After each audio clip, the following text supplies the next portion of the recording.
10th class అర్హతతో Indian రైల్వేస్లో ఖాళీగా ఉన్న గ్రూప్ డి పర్మనెంట్ ఉద్యోగాలకి నోటిఫికేషన్ అనేది రిలీజ్ అయింది కదా. ఈ జాబ్స్కి సంబంధించి ఆల్రెడీ మన ఛానల్లో నిన్ననే మనకి ఫుల్ డీటెయిల్డ్ వీడియో అయితే అప్లోడ్ చేయడం జరిగింది. ఇంకా చూడని వారు నోటిఫికేషన్ గురించి కంప్లీట్ వీడియో ఇక్కడ మీకు పైన కార్డ్స్లో లింక్ ఇస్తున్నాను. ప్రతి ఒక్కరు కూడా ముందుగా ఇక్కడ డీటెయిల్డ్ వీడియో అయితే చూడండి. ఈ వీడియోలో మీకు ఈ యొక్క రైల్వే గ్రూప్ డి జాబ్స్కి సంబంధించి మొబైల్లోనే ఏ విధంగా అప్లై చేసుకోవాలి, step by step application process గురించి ఈ వీడియోలో మీకు క్లియర్గా ఎక్స్ప్లెయిన్ చేయబోతున్నాను. కాబట్టి మీరు వీడియోని జాగ్రత్తగా చివరి వరకు చూసేసి ఈ జాబ్స్కి ఎటువంటి మిస్టేక్స్ లేకుండా అప్లికేషన్ సబ్మిట్ చేసుకోండి. ఈసారి మనకి 21,997 వేకెన్సీస్ని అయితే రిక్రూట్మెంట్ చేస్తున్నారు. 10th క్లాస్ పాస్ అయిన మేల్ అండ్ ఫీమేల్ క్యాండిడేట్స్ అందరూ కూడా అప్లై అయితే చేసుకోవచ్చు. అన్ని డీటెయిల్స్ని క్లియర్గా ఎక్స్ప్లెయిన్ చేస్తాను. పోస్ట్ ప్రిఫరెన్స్, డాక్యుమెంట్స్ ఇలా అప్లోడ్ చేయాలి అన్నీ కూడా. కాబట్టి ప్రతి ఒక్కరు కూడా వీడియోని లైక్ చేసి చివరి వరకు చూడండి. అండ్ ఛానల్ని ఫస్ట్ టైం చూసిన వాళ్ళు ఇప్పుడే సబ్స్క్రైబ్ చేసుకొని బెల్ ఐకాన్ని యాక్టివేట్ చేసి పెట్టుకోండి. ఒక ఇంపార్టెంట్ అప్డేట్ ఎవరు కూడా స్కిప్ చేయొద్దు. మన ఛానల్కి సంబంధించి ఆర్కే లాజిక్స్ యాప్లో మీకు ఇక railway group D notification release అయిన సందర్భంగా ఇక రైల్వే గ్రూప్ డి ఫుల్ కోర్స్ పైన 75% డిస్కౌంట్ అయితే అందిస్తున్నాము. కేవలం 499కి 1 ఇయర్ వరకు కూడా మీకు క్లాసెస్ అయితే వినొచ్చు అనమాట. బైలింగ్వల్ లాంగ్వేజ్లో క్లాసెస్ అయితే ఉంటాయి. 15 ఇయర్స్ ఆఫ్ ఎక్స్పీరియన్స్ ఉన్నటువంటి సీనియర్ మోస్ట్ ఫ్యాకల్టీస్ అయితే క్లాసెస్ అయితే అందిస్తున్నాము. ఫ్రీ డెమో వీడియోస్ కూడా ఉన్నాయి. సో ప్రతి ఒక్కరు ఎవరైతే ఇంట్రెస్ట్ ఉన్నారో వెంటనే యాప్ డౌన్లోడ్ చేసుకుని కంటెంట్ అనేది ఒకసారి చెక్ చేయండి. నచ్చితేనే ఫుల్ కోర్స్ తీసుకోండి. కేవలం ఫస్ట్ 100 మెంబర్స్కి మాత్రమే ఒక ఆఫర్ అనేది వర్తిస్తుంది. కాబట్టి ఇంట్రెస్ట్ ఉన్న వాళ్ళు వెంటనే ఒకసారి చెక్అవుట్ చేయండి. ఫ్రెండ్స్, మీకు ఇక జాబ్స్కి అప్లై చేయడానికి అప్లై లింక్ అనేది మన వెబ్సైట్లో అయితే ఇస్తాను. కింద డిస్క్రిప్షన్లో పిన్నెడ్ కామెంట్లో ఉంటుంది.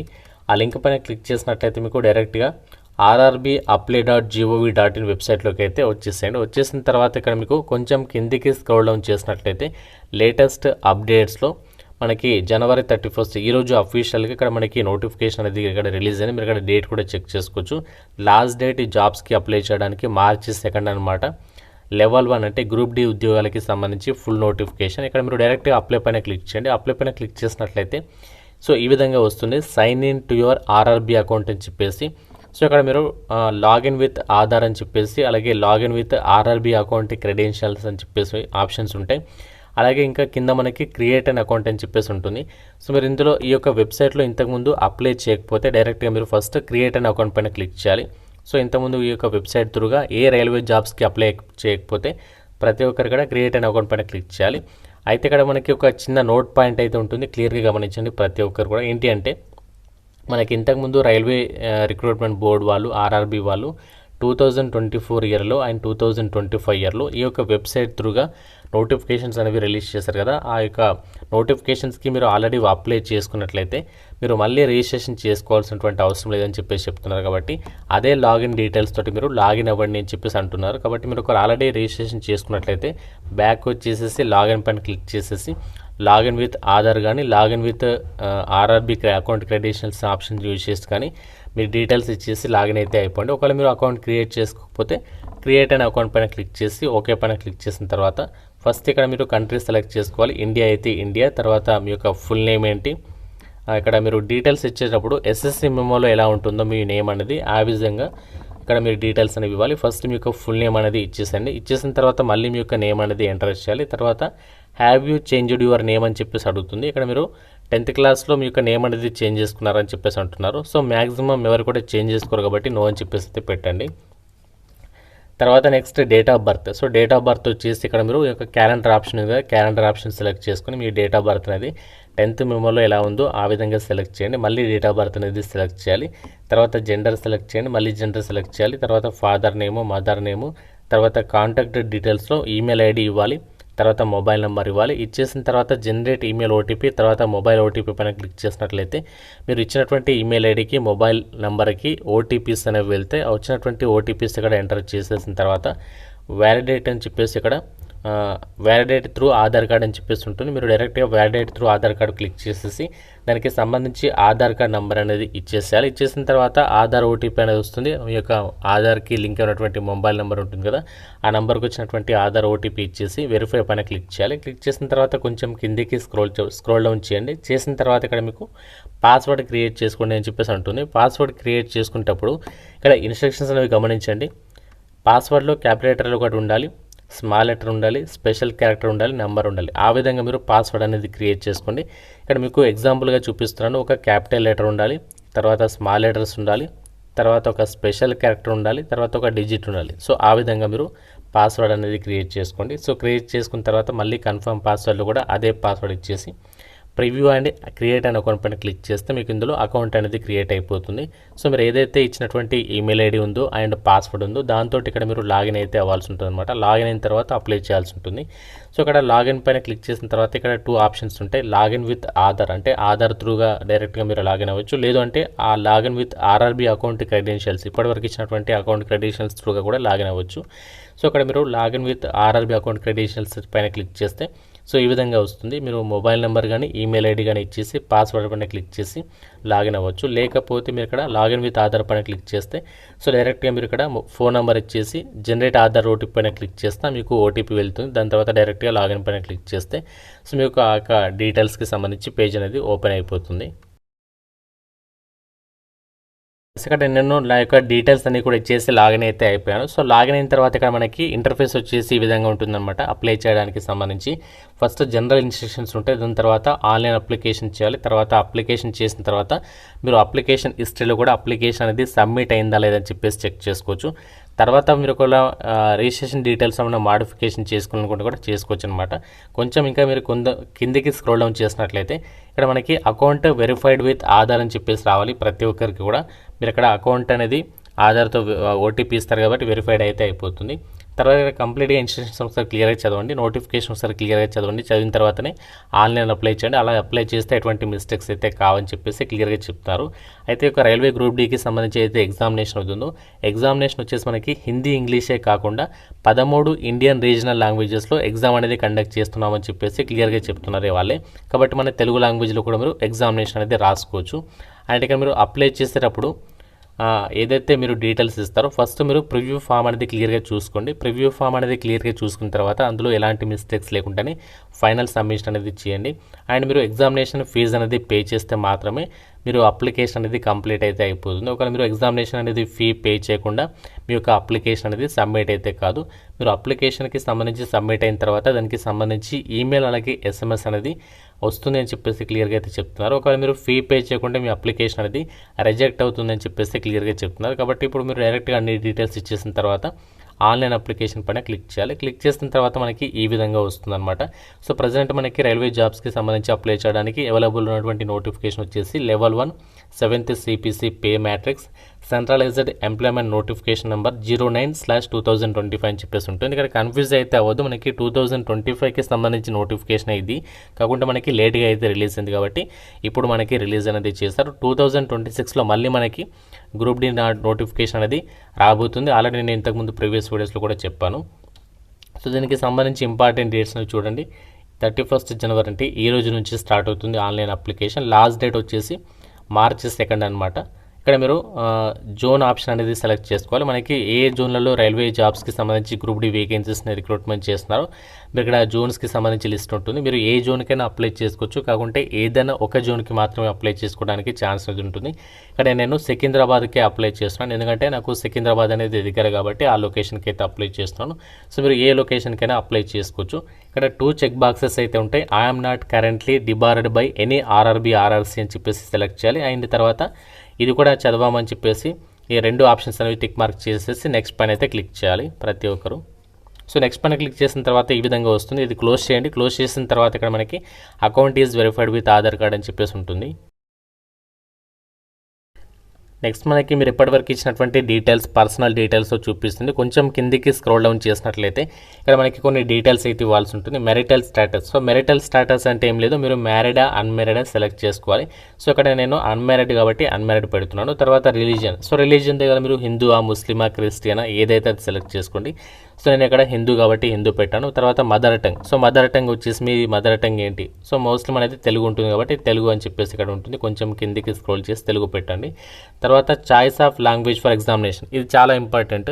సో మీరు ఒకవేళ ఇంగ్లీష్కి సంబంధించి మీడియం కాదు, మేము తెలుగు మీడియం అనుకుంటే సో సింపుల్గా తెలుగు మీడియం అని చెప్పేసి ఇక్కడ తెలుగు ఉంటుంది, తెలుగు పెట్టుకోండి. లేదు మేము ఇంగ్లీష్ మీడియం స్టూడెంట్స్ అనుకుంటే ఇంగ్లీష్ పెట్టుకోండి. సో తర్వాత నెక్స్ట్ ఏంటి అంటే permanent visible mark of identification 1 అలాగే 2 అని చెప్పేసి ఇక్కడ ఉన్నాయి కదా. సో ఏం లేదు, ఇది అంటే మనకి 10th క్లాస్లో పుట్టుమచ్చలకి సంబంధించి ఇన్ఫర్మేషన్ ఉంటుంది కదా, ఐడెంటిఫికేషన్ మార్క్స్కి సంబంధించి. అందులో 10th మెమోలో చూసేసి ఇక్కడ యాజ్ ఇట్ ఈస్గా రాసేసేయండి. ఒకవేళ మీకు 10th మెమోలో కానీ మీకు పుట్టుమచ్చలు లేకపోతే నో మార్క్ అని చెప్పేసి ఇక్కడ ఇచ్చేసాను అనమాట. సో నో మార్క్ అని చెప్పేసి ఈ విధంగా ఇక్కడ ఇచ్చేసాను. ఒకవేళ ఉంటే మాత్రం ఎస్ఎస్సి మెమోలో ఎలా ఉందో చూసేసి అక్కడ డీటెయిల్స్ అనేవి ఇచ్చేసాను. ఇచ్చేసిన తర్వాత community details. So community details అంటే ఏం లేదు, మీ యొక్క క్యాస్ట్ అనమాట. సో ఇది చాలా ఇంపార్టెంట్, ఇక్కడ మాత్రం ఎలాంటి మిస్టేక్స్ అయితే చేయకండి. సెలెక్ట్ పైన క్లిక్ చేయండి. క్లిక్ చేసిన తర్వాత మనకి అన్రిజర్వ్డ్ అని చెప్పేసి ఉంటుంది. Unreserved, SC, ST, OBC, EWS అని చెప్పేసి ఆప్షన్స్ ఉంటాయి. మీరు ఏ క్యాస్ట్ అయితే క్యాస్ట్ సెలెక్ట్ చేసుకోండి. బీసీ వాళ్ళైతే అదర్ బ్యాక్వర్డ్ క్లాసెస్ అని సెలెక్ట్ చేసుకోవాలి. సో సెలెక్ట్ చేసిన తర్వాత ఈ విధంగా వస్తుంది. ఐ అండర్స్టాండ్ అండ్ అగ్రీ పైన క్లిక్ చేసిన తర్వాత దాని తర్వాత మళ్ళీ ఇక్కడ మీరు ఏం చేయాలంటే ఓబీసీ నాన్ క్రీమీ లేయర్ అలాగే క్రీమీ లేయర్ అని చెప్పేసి ఉంటుంది. ఓబీసీ మీకు రిజర్వేషన్స్ వర్తించాలంటే ఓబీసీ నాన్ క్రిమినల్ అని చెప్పి సెలెక్ట్ చేసేసి ఐ అండర్స్టాండ్ అండ్ అగ్రీ పైన క్లిక్ చేసిన తర్వాత దానికి సంబంధించి క్యాస్ట్ సర్టిఫికేట్ ఉంటుంది కదా, సెంట్రల్ ఫార్మాట్కి సంబంధించి ఓబీసీది, ఆ యొక్క ఓబీసీకి సంబంధించి నేమ్ అండ్ తర్వాత దానికి సంబంధించి సర్టిఫికేట్ నెంబర్, దానికి సంబంధించినటువంటి డీటెయిల్స్, ఇష్యూ అనేది ఎవరు చేస్తారో ఆ యొక్క కమ్యూనిటీ సర్టిఫికేట్, దానికి సంబంధించి డేట్ అనేది ఎప్పుడు ఇష్యూ చేస్తారో ఆ డీటెయిల్స్ అనేవి ఇవ్వాల్సి ఉంటుంది. ఒకవేళ మీరు జనరల్ క్యాండిడేట్స్ అయితే అన్రిజర్వ్డ్ అని చెప్పేసి పెట్టాలి. తర్వాత నెక్స్ట్ ఇక్కడ ఏంటి అంటే ఒకవేళ మీరు ఎస్సీ వాళ్ళైతే ఎస్సీ సెలెక్ట్ చేసిన తర్వాత ఐ అండర్స్టాండ్ అగ్రీ పైన క్లిక్ చేసిన తర్వాత నెక్స్ట్ ఇక్కడ మీరు ఏంటి అంటే మీకు క్యాస్ట్ నేమ్ అనేది ఇవ్వాలి, క్యాస్ట్ సర్టిఫికేట్ నెంబర్ ఇవ్వాలి. తర్వాత సో నెక్స్ట్ ఇక్కడ ఏంటి అంటే కమ్యూనిటీ సర్టిఫికేట్ ఇష్యూయింగ్ అథారిటీ అని చెప్పేసి ఉంటుంది. దీనిపైన క్లిక్ చేస్తే ఆ సర్టిఫికేట్ అనేది ఎవరు ఇష్యూ చేస్తారు, సో దానికి సంబంధించి revenue officers not below the rank of తహసీల్దారా లేకుంటే అది ఎవరు ఇష్యూ చేస్తారో వాళ్ళకి సంబంధించినటువంటి డీటెయిల్స్ అనేవి ఇచ్చేసేయాలి. సో ఇచ్చేసిన తర్వాత నెక్స్ట్ ఏంటి అంటే ఏ స్టేట్లో ఇష్యూ చేస్తారు, దానికి సంబంధించి డేట్ ఏ రోజు ఇష్యూ చేస్తారు, అండ్ మీకు ఒక ఎస్సీ ఎస్టీ వాళ్ళైతే మీకు ఫ్రీగా రైల్వే ట్రావెల్ పాస్ కూడా ఎగ్జామినేషన్కి అటెండ్ అవ్వడానికి ఇస్తున్నారు. మీకు ఒకవేళ అది కావాలనుకుంటే మీరు రైల్వేకి సంబంధించి ఎగ్జామ్ రాసేటప్పుడు మీకు ఫ్రీగా ట్రావెల్ ఛార్జెస్కి సంబంధించి కావాలనుకుంటే ఎస్ సెలెక్ట్ చేసుకోవాలి. సో ఎస్ సెలెక్ట్ చేసేసి దానికి సంబంధించి నియరెస్ట్ రైల్వే స్టేషన్ సెలెక్ట్ చేసేసి డాక్యుమెంట్ కూడా క్యాస్ట్ సర్టిఫికేట్ కూడా అప్లోడ్ చేయాలి. దానికి సంబంధించి ఫార్మాట్స్ అన్నీ కూడా అఫీషియల్ వెబ్సైట్లో rrbapply.gov.in వెబ్సైట్లో అందుబాటులోనే, అక్కడ నుంచి వెళ్ళి మీరు డౌన్లోడ్ అయితే చేసుకోవచ్చు అనమాట. సో ఈ విధంగా మీరు క్యాస్ట్ దగ్గర ఎలాంటి మిస్టేక్స్ అయితే చేయకండి. సో ఈ విధంగా మీరు క్యాస్ట్ సెలెక్ట్ చేసుకున్నట్లయితే ఒకవేళ ఈడబ్ల్యూఎస్ వాళ్ళైతే ఈడబ్ల్యూఎస్ సెలెక్ట్ చేయాలి, దానికి సంబంధించి క్యాస్ట్ కమ్యూనిటీ సర్టిఫికేట్ నెంబర్ అవన్నీ కూడా ఇచ్చేసేయాలి. ఒకవేళ మీరు ఓబీసీ అయితే ఓబీసీ ఈ విధంగా మీరు సెలెక్ట్ చేసేసి దానికి సంబంధించి ఆ డీటెయిల్స్ అనేవి ఇచ్చేసేయాలి. ఇచ్చేసిన తర్వాత సో మీరు నెక్స్ట్ వచ్చేసి ఏంటి అంటే అడ్రస్ డీటెయిల్స్ అనేవి ఇవ్వాల్సి ఉంటుంది. అడ్రస్ డీటెయిల్స్ వచ్చేసి ఫస్ట్ ఏంటి అంటే మీరు స్టేట్ అనేది సెలెక్ట్ చేసుకోవాలి. తర్వాత మీ యొక్క డిస్ట్రిక్ట్ ఏంటి, తర్వాత మీ యొక్క అడ్రస్ వచ్చేసి హౌస్ నెంబర్తో సహా ఏ కాలనీలో ఉంటున్నారు దానికి సంబంధించి ఫుల్ అడ్రస్ అనేది ఇవ్వాలి. తర్వాత present nearest city or major town అనేది ఇచ్చేసి తర్వాత పిన్ కోడ్ అనేది ఇచ్చేసి తర్వాత మీరు ఒకవేళ ప్రజెంట్ అడ్రస్ పర్మనెంట్ అడ్రస్ ఒకటి అన్నట్లయితే ఒక చెక్ బాక్స్ టిక్ చేస్తే మీరు ఇచ్చినటువంటి డీటెయిల్స్ అన్ని కూడా ఇక్కడ రావడం జరుగుతుంది. ఒకవేళ మీరు ప్రజెంట్ అడ్రస్ పర్మనెంట్ అడ్రస్ ఒకటి కాకపోతే ఆ పర్మనెంట్ అడ్రస్కి సంబంధించినటువంటి డీటెయిల్స్ని కూడా ఇక్కడ ఇచ్చేసాలి. ఇచ్చేసిన తర్వాత నెక్స్ట్ ఏంటి అంటే సేవ్ పైన క్లిక్ చేసిన తర్వాత నెక్స్ట్ పైన అయితే క్లిక్ చేయాల్సి ఉంటుంది. నెక్స్ట్ మీరు సేవ్ అండ్ నెక్స్ట్ పైన క్లిక్ చేసిన తర్వాత ఇక్కడ మనకి కేటగిరీ డీటెయిల్స్ అని చెప్పేసి ఎక్స్ సర్వీస్మెన్ డీటెయిల్స్ అని చెప్పేసి అడుగుతుంది. మీరు ఒకవేళ ఎక్స్ సర్వీస్మెన్ అభ్యర్థి అయితే ఎస్ సెలెక్ట్ చేయాలి, లేకుంటే నో అని చెప్పేసి అలాగే ఉంచండి. తర్వాత person with bench mark disability అంటే మీరు అంగవైకల్యం కలిగినటువంటి అభ్యర్థి అయితే ఇది ఎస్ పెట్టాలి, లేకుంటే అలాగే నో అని చెప్పేసి ఉంచేసేయండి. నెక్స్ట్ ఇక్కడ ఏంటంటే స్క్రైబ్ డీటెయిల్స్ అని చెప్పేసి ఉంటుంది, ఇది కూడా మనకు అవసరం లేదు, అది నో అని చెప్పేసి ఉంచేసేయండి. తర్వాత ఎకనామికల్లీ బ్యాక్వర్డ్ క్లాసెస్కి సంబంధించి ఆప్షన్ ఉంటుంది, ఇది మనకి అవసరం లేదు, ఇది కూడా నో అని చెప్పేసి అలాగే ఉంచేసేయండి. తర్వాత details of serving railway applicant. So మీరు ఆల్రెడీ ఇండియన్ రైల్వేస్లో వర్క్ చేస్తూ ఉన్నట్లయితే, వర్క్ చేస్తూ ఈ జాబ్స్కి అప్లై చేస్తున్నట్లయితే ఇది ఎస్ సెలెక్ట్ చేయాలి. ఒకవేళ మీరు ఆల్రెడీ ఇండియన్ రైల్వేస్లో ఎంప్లాయ్ కాకుండా నార్మల్గా అన్ఎంప్లాయ్ అయితే ఇది మీరు నో అని చెప్పేసి అలాగే ఉంచేస్తారనమాట. సో తర్వాత నెక్స్ట్ ఏంటంటే కరెంట్ ఎంప్లాయ్మెంట్ డీటెయిల్స్. సో ఇక్కడ నార్మల్గా రైల్వే ఎంప్లాయ్ కాకుండా అదర్ ఇంకా మీరు వేరే డిపార్ట్మెంట్లో జాబ్ చేస్తున్నట్లయితే సో దానికి సంబంధించి మీరు ఏ విభాగంలో జాబ్ చేస్తున్నట్టే సెంట్రల్ గవర్నమెంట్లోనా స్టేట్ గవర్నమెంట్లోనా పిఎస్యు పబ్లిక్ సెక్టర్ అండర్టేకింగ్లోనే చెప్పేసి ఉంటుంది. సో మీరు ఇక్కడ నార్మల్గా స్టూడెంట్ అయి ఉంటే చదువుతున్నట్లయితే నార్మల్గా జాబ్స్కి ప్రిపేర్ అవుతున్నట్లయితే నాట్ అప్లికేబుల్ అని చెప్పేసి పెట్టాలి. లేదు మీరు ఆల్రెడీ గవర్నమెంట్లో వర్క్ చేస్తున్నట్లయితే స్టేట్ గవర్నమెంట్ అయితే state government employ, central government అయితే సెంట్రల్ గవర్నమెంట్ ఆప్షన్ సెలెక్ట్ చేసుకోవాలన్నమాట. తర్వాత details of course completed act apprentice, ఇది చాలా ఇంపార్టెంట్, ఎవరు కూడా ఇక్కడ మిస్టేక్స్ అయితే చేయొద్దు. అంటే 10th క్లాస్ తర్వాత కానీ 10th తర్వాత ఐటీఐ తర్వాత కానీ ఎవరైతే అప్రెంటిస్షిప్ ట్రైనింగ్ అనేది కంప్లీట్ చేసినటువంటి వాళ్ళు ఉంటారో సో వాళ్ళు కంపల్సరీ ఇక్కడ ఎస్ అని చెప్పేసి సెలెక్ట్ చేయాలి. లేదు మీరు ఒక అప్రెంటిస్షిప్ చేయకుండా నార్మల్గా 10th తరగతితో అప్లై చేసినట్లయితే ఇది నో అని చెప్పేసి పెట్టాలి. ఒకవేళ ఎస్ పెడితే ఏంటంటే మీకు బెనిఫిట్ ఏంటి అంటే మీరు CCAకి సంబంధించి సపరేట్ వేకెన్సీస్ అనేవి కేటాయించి వాటికి ఎలిజిబుల్ అయితే అవుతారనమాట.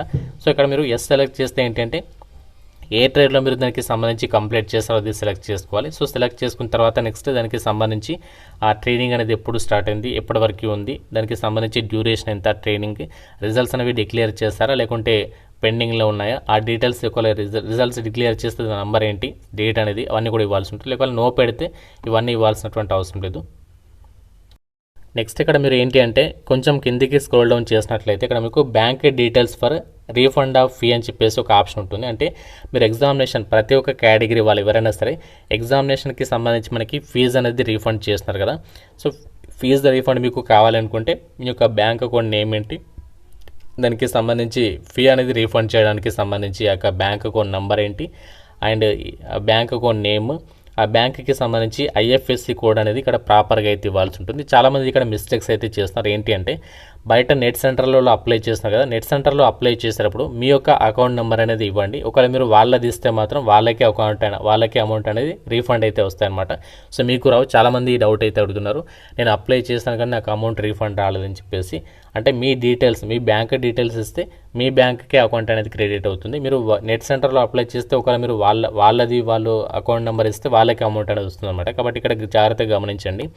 బ్యాంక్ డీటెయిల్స్కి సంబంధించి ఇక్కడ మీరు ఎగ్జామినేషన్ ఫీజు రీఫండ్ కావాలనుకుంటే మాత్రం మీ నేమ్ అండ్ మీకు దీనికి సంబంధించి ఆ యొక్క అకౌంట్ నెంబర్ అవన్నీ కూడా ఇవ్వాలి. ఒకవేళ మీ పేరు పైన బ్యాంక్ అకౌంట్ లేకుంటే మీ ఇంట్లో వాళ్ళు ఎవరైనా ఇవ్వచ్చు, ఎలాంటి ప్రాబ్లం అయితే లేదు. ఇచ్చేసిన తర్వాత నెక్స్ట్ సేవ్ పైన క్లిక్ చేసిన తర్వాత నెక్స్ట్ పైన అయితే క్లిక్ చేయాలి. మనకి నెక్స్ట్ పేజ్ వచ్చేసి మనకి 10th క్లాస్కి సంబంధించి డీటెయిల్స్ ఇవ్వడానికి సంబంధించి పేజ్ అనేది ఓపెన్ అయితే అయిపోతుంది అనమాట. సో ఓపెన్ అయిన తర్వాత ఇక్కడ మనకి దీనికి సంబంధించి ఫస్ట్ క్వాలిఫికేషన్ టైప్ దగ్గర మీరు ఇక్కడ 10th క్లాస్కి సంబంధించి రూల్ నెంబర్, తర్వాత సర్టిఫికేట్లో మనకి 10th మెమో ఉంటుంది కదా, 10th మెమో పక్కన ఇక్కడ లెఫ్ట్ సైడ్లో సర్టిఫికేట్ నెంబర్ ఉంటుంది కదా, ఆ నెంబర్ అనేది జాగ్రత్తగా చూసేస్తే నెంబర్ అనేది ఇవ్వాలి. తర్వాత దానికి సంబంధించి ఏ స్టేట్లో చదివారు, దానికి సంబంధించి డిస్ట్రిక్ట్ ఏంటి అండ్ ఏ బోర్డులో చదివారు, దానికి సంబంధించి ఏ ఇయర్లో పాస్ అయ్యారు, అన్ని డీటెయిల్స్ అనేవి ఇవ్వాలన్నమాట. సో ఇచ్చేసిన తర్వాత ఒకవేళ మీరు 10th పాటు ఐటీఐ కనుక చేస్తే సో ఇక్కడ క్వాలిఫికేషన్ బటన్ పైన సెలెక్ట్ చేసేసి ఐటీఐ డీటెయిల్స్ కూడా ఇవ్వచ్చు అనమాట. సో లేదా మీరు 10th పాటు అప్రెంటిస్షిప్ చేస్తే అప్రెంటిస్షిప్కి సంబంధించినటువంటి డీటెయిల్స్ NEC అని చెప్పి సెలెక్ట్ చేసేసి ఆ ట్రేడ్, స్టేట్ అవన్నీ కూడా ఇచ్చేసి సర్టిఫికేట్ అనేది ఎవరు ఇష్యూ చేస్తారో నంబర్ ఏంటి అవన్నీ కూడా ఇచ్చేస్తారు. ఒకవేళ మీరు ఓన్లీ 10th చదివితే ఇవన్నీ కూడా ఇవ్వాల్సినటువంటి అవసరం లేదు, డైరెక్ట్ సెలెక్ట్ పైన క్లిక్ చేస్తే సరిపోతుంది. సో ఫస్ట్ మీరు 10th డీటెయిల్స్ ఇచ్చేస్తే సరిపోతుంది. తర్వాత డైరెక్ట్గా మీరు నెక్స్ట్ పైన అయితే క్లిక్ చేసేయాలి. ఫ్రెండ్స్ మనకి నెక్స్ట్ పేజ్ వచ్చేసి ఏంటి అంటే మనకి ఇక్కడ ఫోటోగ్రాఫ్కి సంబంధించి అప్లోడ్ చేయడానికి సంబంధించి పేజ్ అనేది ఓపెన్ అయిపోతుంది. Applicants colour passport size photograph అని చెప్పేసి ఇక్కడ మనకు ఉంటుంది. అయితే మీరు ఇక్కడ ఫోటో అనేది అప్లోడ్ చేసేటప్పుడు అది నాన్ వైట్ కలర్లో ఉండాలి అని చెప్పేసి చెప్తాను. అంటే మీరు వైట్ కలర్లో ఉన్నటువంటి డ్రెస్ పైన మనకు ఫోటో అప్లోడ్ చేస్తే అది మనకి తీసుకోదన్నమాట. కాబట్టి బ్యాక్గ్రౌండ్కి తగ్గట్టుగా కాంట్రాస్ట్ అనేది మెయింటైన్ చేస్తుండే విధంగా డార్క్ కలర్లో మీరు ఫోటో దిగి అప్లోడ్ చేయడానికి ప్రిఫర్ చేయండి అని చెప్పేసి చెప్తున్నారు. అలాగే మంచి గుడ్ లైట్ కండిషన్లో ఉండాలి ఫోటోకి సంబంధించి. బ్యాక్గ్రౌండ్ కూడా ఎటువంటి అంటే ప్లెయిన్గా ఉండాలి కానీ ఎటువంటి ఇట్లా బ్లర్గా ఉండడం అలాంటివి అయితే ఉండదు అని చెప్పేసి చెప్తున్నారు. సో ఏ విధంగా చూసుకోండి. సో డైరెక్ట్గా మీరు ఏంటి అంటే క్యాప్చర్ అనేది చేయాల్సి ఉంటుంది, లైవ్ ఇమేజ్ అనేది. సో ఇమేజ్ అనేది లైవ్గా క్యాప్చర్ చేసేసి అప్లోడ్ చేయాలి. లేదు అంటే మీరు ఇక్కడ డైరెక్ట్గా capture live image from mobile 2 options ఉంటాయి. మీరు డైరెక్ట్గా capture live image option use చేసి డైరెక్ట్గా అప్లోడ్ చేయొచ్చు, లేదంటే మొబైల్ త్రూగా కూడా అప్లోడ్ అయితే చేయొచ్చు అనమాట. సో నెక్స్ట్ ఇక్కడ సిగ్నేచర్కి సంబంధించి మాత్రం ఫైల్ సైజ్ అనేది గుర్తుపెట్టుకోండి. సిగ్నేచర్ ఫైల్ సైజ్ వచ్చేసి ఏంటి అంటే మనకి సిగ్నేచర్ డాక్యుమెంట్ ఫైల్ సైజ్ అనేది 30 నుంచి 49 KB లోపు అయితే ఉండాలని చెప్పేసి అయితే చెప్తున్నారు. అది కూడా JPEG లేదా JPG ఫార్మాట్లో ఉండాలని చెప్పేసి క్లియర్గా చెప్తున్నారు. అలాగే అది క్యాపిటల్ లెటర్లో అయితే ఉండదంట. సో మనకి నార్మల్గా సిగ్నేచర్ అనేది ఎలా ఫార్మాట్లో ఉంటుందో ఆ విధంగా ఉండే విధంగా చూసుకోండి. తర్వాత ఇక్కడ చెక్ బాక్స్ అనేది టిక్ చేయాలి. డాక్యుమెంట్ అనేది బ్రౌజ్ పైన క్లిక్ చేసి ఇక్కడ అప్లోడ్ అయితే చేయాలి. చేసిన తర్వాత చెక్ బాక్స్ టిక్ చేసేసిన తర్వాత ఇక్కడ సేవ్ పైన క్లిక్ చేసిన తర్వాత నెక్స్ట్ పైన క్లిక్ చేయాలి. అలాగే మీరు ఫోటో కూడా అప్లోడ్ చేయాలి. సో అప్లోడ్ చేసిన తర్వాత ఇవన్నీ కూడా చేసేసి నెక్స్ట్ పైన క్లిక్ చేయాల్సి ఉంటుంది. మీరు ఫోటోగ్రాఫ్ అనేది అప్లోడ్ చేసేటప్పుడు చాలామందికి ఏం జరుగుతుందంటే లైవ్ ఇమేజ్ అనేది అప్లోడ్ చేసేటప్పుడు చాలామందికి అంత ఈజీగా రాదనమాట, అంటే తొందరగా ముందడికి వెళ్ళదు. ఒకవేళ అలా అవుతుంది అనుకుంటే ఏం చేయాలంటే నెక్స్ట్ ఇక్కడ capture live image from mobile option select చేసుకోండి. సెలెక్ట్ చేసుకున్న తర్వాత మీకు క్యూఆర్ కోడ్ వస్తుంది. క్యూఆర్ కోడ్ వచ్చిన తర్వాత ఏం చేయాలంటే సింపుల్గా మీరు ఈ యొక్క క్యూఆర్ కోడ్ని వేరే మొబైల్ తోటి స్కాన్ చేయండి. స్కాన్ చేస్తే మీకు డైరెక్ట్గా ఒక వెబ్సైట్ ఓపెన్ అవుతుంది. అందులో మీరు డైరెక్ట్గా మీ యొక్క ఫోన్ ద్వారా డైరెక్ట్గా ఫోటో అనేది అప్లోడ్ చేసేయచ్చు. సో అలా కూడా చేసేసేయండి. నేను ఫోటో అండ్ సిగ్నేచర్ అనేది అప్లోడ్ అయితే చేసేసాను. సో చేసేసిన తర్వాత నెక్స్ట్ ఇక్కడ సేవ్ పైన అయితే క్లిక్ చేస్తున్నాను. సో సేవ్ పైన క్లిక్ చేసిన తర్వాత ఈ విధంగా రావాలి. Profile photo and signature updated successful అని చెప్పేసి వచ్చేసింది. తర్వాత నెక్స్ట్ పైన అయితే క్లిక్ చేయాలి. సో నెక్స్ట్ పైన క్లిక్ చేసిన తర్వాత మనకి ఈ విధంగా వస్తుందన్నమాట. సో ఏంటి అంటే ఇక్కడ మనకి ఇది చాలా ఇంపార్టెంట్. ఇక్కడ పోస్ట్ ప్రిఫరెన్స్ ఆర్డర్ అనేది ఇక్కడ మీరు సెలెక్ట్ చేసుకోవాలి. సో ఇక్కడ నేను చెప్పేటువంటి పోస్ట్ ప్రిఫరెన్స్ ఆర్డర్ని మీరు ఫాలో అయ్యే ప్రయత్నం చేయండి. సెంట్రలైజ్డ్ ఎంప్లాయ్మెంట్ నోటిఫికేషన్ నెంబర్ ఇక్కడ చూపిస్తుంది. అలాగే మీరు ఏ రైల్వే జోన్ని సెలెక్ట్ చేసుకున్నారో ఆ యొక్క రైల్వే జోన్ అనేది ఇక్కడ ఉంటుంది. ఆర్ఆర్బీ ఇక్కడ నేను సికింద్రాబాద్ సెలెక్ట్ చేసుకున్నాను కాబట్టి సికింద్రాబాద్కి సంబంధించి ప్రజెంట్ అవైలబుల్లో ఉన్నటువంటి వేకెన్సీస్ డీటెయిల్స్ ఇవి. సో మీరు ఏ జోన్ సెలెక్ట్ చేసుకుంటే ఆ జోన్లో ఉన్నటువంటి వేకెన్సీస్ డీటెయిల్స్ అవి చూపిస్తాయి. ఇక్కడ మీరు ఎన్ని పోస్ట్ ప్రిఫరెన్స్ అనేది పెట్టుకోవచ్చు, ఎలాంటి ప్రాబ్లం అయితే లేదు. ఇది చాలా ఇంపార్టెంట్. ఎందుకంటే ఇక్కడ మనకి ఏ పోస్ట్కి ఎన్ని వేకెన్సీస్ ఉన్నాయి అన్నీ కూడా మనకి నోటిఫికేషన్లో క్లియర్గా ఇచ్చారు. ప్రాపర్గా ఒకసారి అనాలిసిస్ చేయండి. మీకు డీటెయిల్ అనాలిసిస్ చేసి ఒక వీడియో చేసిన ఏదో నార్మల్గా ఎట్టికి వీడియో అయితే చేయలేదు. సో కాబట్టి నేను చెప్పినటువంటి ప్రాసెస్ అనేది ఫాలో అయ్యి ఆ పోస్ట్ ప్రిఫరెన్స్ ఏది ఫస్ట్ సెలెక్ట్ చేస్తున్నానో ఏది సెకండ్ సెలెక్ట్ చేస్తున్నానో ఆ విధంగా మీరు ప్రిఫరెన్స్ ఆర్డర్ పెట్టుకునే ప్రయత్నం చేయండి. పెట్టిన తర్వాత నెక్స్ట్ ఇక్కడ ఈ చెక్ బాక్స్ అనేది టిక్ మార్క్ చేసేది. ఫస్ట్ సెలెక్ట్ చేసిన తర్వాత చెక్ బాక్స్ టిక్ మార్క్ చేసేసి ఇవన్నీ కూడా టిక్ మార్క్ చేసి ప్లేస్ నేమ్ అనేది ఇచ్చేసి ప్రివ్యూ అప్లికేషన్ పైన క్లిక్ చేయాల్సి ఉంటుంది. మీరు పోస్ట్ ప్రిఫరెన్స్లో వచ్చేసి ఏ పోస్ట్ సెలెక్ట్ చేయాలంటే ఎక్కువ పోస్టులు వచ్చేసి మనకి ట్రాక్ మెయింటైనర్ గ్రేడ్ 4 ఉన్నాయి కాబట్టి అది సెలెక్ట్ చేసుకోండి. సో నెక్స్ట్ వచ్చేసి దీనికి ఎక్కువ ఉన్నాయంటే పాయింట్స్మెన్. సో పాయింట్స్మెన్ అనేది సెలెక్ట్ చేసుకోండి. నెక్స్ట్ దాని తర్వాత వచ్చేసి ఎక్కువ వేకెన్సీస్ వచ్చేసి దీనికి ఉన్నాయంటే అసిస్టెంట్. సో ఇక్కడ అసిస్టెంట్ SINDT అని చెప్పేస్తుంది కదా, ఇది సెలెక్ట్ చేసుకోండి. దాని తర్వాత నెక్స్ట్ వచ్చేసి మనకి అసిస్టెంట్ PV అని చెప్పేస్తుంది కదా, ఇది సెలెక్ట్ చేసుకోండి. అసిస్టెంట్ PV తర్వాత అసిస్టెంట్ TR మనకి అసిస్టెంట్ వచ్చేసి TRD అని చెప్పేస్తుంది కదా, అది సెలెక్ట్ చేసుకోండి. అది మనకి SCRకి సంబంధించి ఉంటుంది. దాని తర్వాత నెక్స్ట్ అసిస్టెంట్ ట్రాక్ మిషన్ అని చెప్పేసి ఉంటుంది. అలాగే మనకి ఇంకా అసిస్టెంట్ క్యారేజ్, ఈ విధంగా మీరు మిగతా ఆప్షన్స్ అనేవి సెలెక్ట్ చేసేసండి. సెలెక్ట్ చేసేస్తే మనకి పోస్ట్ ప్రిఫరెన్స్ ఆర్డర్ కంప్లీట్ అయిపోతుంది. దాని తర్వాత చెక్ బాక్స్ టిక్ చేసేసిన తర్వాత మళ్ళీ ఇదొక చెక్ బాక్స్ టిక్ చేసేసిన తర్వాత నెక్స్ట్ ఏంటి అంటే ఇక్కడ మనకి ఎంటర్ ద ప్లేస్ అని చెప్పేసి ఉంటుంది. మీరు ఎక్కడ నుంచి అప్లై చేస్తున్నారు మీ యొక్క విలేజ్ నేమ్ అనేది ఇచ్చేసి డైరెక్ట్గా సేవ్ పైన క్లిక్ చేయండి. సో సేవ్ పైన క్లిక్ చేసిన తర్వాత మన డీటెయిల్స్ అనేది సేవ్ అవుతాయి. దాని తర్వాత ప్రివ్యూ అప్లికేషన్ పైన క్లిక్ చేస్తే మీరు ఇప్పటివరకు ఇచ్చినటువంటి డీటెయిల్స్కి సంబంధించి ఒక ప్రివ్యూ పేజ్ అనేది ఓపెన్ అయితే అయిపోతుంది. గాయస్ మనకి ఈ విధంగా ప్రివ్యూ పేజ్ అనేది ఇలా అయితే వస్తుందన్నమాట. సో ప్రివ్యూ పేజ్లో వచ్చేసి ఇప్పటివరకు మీరు ఇచ్చినటువంటి డీటెయిల్స్ అన్ని కూడా చూపిస్తుంది. సో అంతా కూడా ఒకసారి ప్రాపర్గా ఒకసారి చెక్ చేసుకోండి. సో అన్నీ కూడా ప్రాపర్గా ఉన్నాయి, అన్నీ కూడా మీ ఎలాంటి మిస్టేక్స్ లేవు, అన్నీ కూడా కరెక్ట్గా ఫిల్ చేశారనుకుంటే మాత్రమే మీరు ఇక్కడ ఫైనల్ సబ్మిట్ అనేది చేయండి. సో ఒకవేళ మీరు ఏమైనా మిస్టేక్స్ ఉంటే అందులో ఒకవేళ మిస్టేక్స్ అనేవి ఎడిట్ చేసుకోవాలనుకుంటే ఎడిట్ ఆప్షన్ పైన క్లిక్ చేసి మళ్ళీ ఒకసారి కరెక్షన్ చేసుకొని ఫైనల్ సబ్మిట్ అనేది ఇక్కడ చేసేసేయండి. సో మీరు ఇక్కడ సబ్మిట్ మీద క్లిక్ చేసిన తర్వాత మళ్ళీ మనకి ఇక్కడ కరెక్షన్ చేసుకోవడానికి అవకాశం ఉండదు కాబట్టి అంతా కూడా ప్రాపర్గా చెక్ చేసుకొని ఫైనల్ సబ్మిట్ చేయండి అని చెప్పేసి మళ్ళీ కూడా ఇన్స్ట్రక్షన్స్ అనేది చూపిస్తుంది. డైరెక్ట్గా సబ్మిట్ మీద క్లిక్ చేసిన వెంటనే మనకి అప్లికేషన్ అనేది సబ్మిట్ అనేది అయిపోతుంది అనమాట. అయితే అప్లికేషన్ సబ్మిట్ అయితే అయిపోలేదు. ఇంకా ఏంటంటే మనకి ఫీ అనేది పే చేయాలి కంపల్సరీగా. సో ఫీ అనేది పే చేస్తే మాత్రమే ఈ అప్లికేషన్ కంప్లీట్ అవుతుంది. ఒకవేళ మీరు ఫీ పే చేయకుండా అలాగే వదిలేస్తే మాత్రం ఈ అప్లికేషన్ అనేది కంప్లీట్ అయితే కాదు, గుర్తుపెట్టుకోండి. సో మనకి ఫీకి సంబంధించి పేజ్ అనేది ఈ విధంగా వస్తుంది అనమాట. సో మీరు ఏ కేటగిరీ అయితే ఫీకి సంబంధించి ఇక్కడ డీటెయిల్స్ అవి చూపిస్తుంది. డైరెక్ట్గా మీరు ఇక్కడ పే విత్ SBI ఈపీ పైన క్లిక్ చేసేసి మీరు క్రెడిట్ కార్డు కానీ డెబిట్ కార్డు కానీ ఆ యొక్క ఆన్లైన్ బ్యాంక్ కానీ యూజ్ చేసి మీరు ఒక ఫీ అనేది పే చేస్తే అప్లికేషన్ సబ్మిట్ అయిపోతుంది. అప్లికేషన్ సబ్మిట్ అయిన తర్వాత మీ అప్లికేషన్ సబ్మిట్ అయిందా లేదా అని చెప్పేసి తెలుసుకోవాలనుకుంటే అప్లికేషన్ హిస్టరీలోకి అయితే వెళ్ళాలి. సో అప్లికేషన్ హిస్టరీలోకి వెళ్ళినట్లయితే మీ ఇక్కడ చూపిస్తుంది పేమెంట్ అనేది చేసేస్తే సక్సెస్ అని చెప్పేసి చూపిస్తుంది. అప్లికేషన్ అనేది సబ్మిట్ అయిపోయింది చూపిస్తుంది. ఒకవేళ పేమెంట్ చేయకపోతే పేమెంట్ పెండింగ్ అని చెప్పేసి ఇలా అయితే ఉంటుందన్నమాట. ఇక్కడ అప్లికేషన్ స్టేటస్లో సక్సెస్ అని చెప్పేసి ఉంటుంది. సో ఈ విధంగా మీరు ఈ జాబ్స్కి సంబంధించి సింపుల్గా అప్లై అయితే చేసేయచ్చు. సో ప్రాపర్గా ఈ వీడియో కంప్లీట్గా ఫస్ట్ టు ఎండ్ వరకే చూసేసి ఇలా జాబ్స్కి అయితే అప్లై చేయండి. ఇంకా మీకు ఏదైనా డౌట్ ఉంటే ఈ యొక్క గ్రూప్ డి జాబ్స్కి సంబంధించి నాకు కామెంట్లో అయితే అడగండి. అలాగే ఇంట్లో ఉండి మీరు రైల్వే గ్రూప్ డి జాబ్స్కి సంబంధించి కానీ ఇంకా ఇతర జాబ్స్కి సంబంధించి ప్రిపేర్ అవ్వాలనుకుంటే మన ఛానల్కి సంబంధించి ఆర్కే లాజిక్స్ యాప్లో మీకు చాలా తక్కువ ప్రైస్కి కేవలం 499కి 1 year వరకు కూడా వ్యాలిడిటీ అనేది ప్రొవైడ్ చేస్తున్నాం. కాబట్టి ఇంట్రెస్ట్ ఉన్న ప్రతి ఒక్కరు డెమో వీడియోస్ ఒకసారి వినండి, నచ్చితేనే ఫుల్ కోర్స్ అయితే తీసుకోండి. Thank you friends. Have a nice day.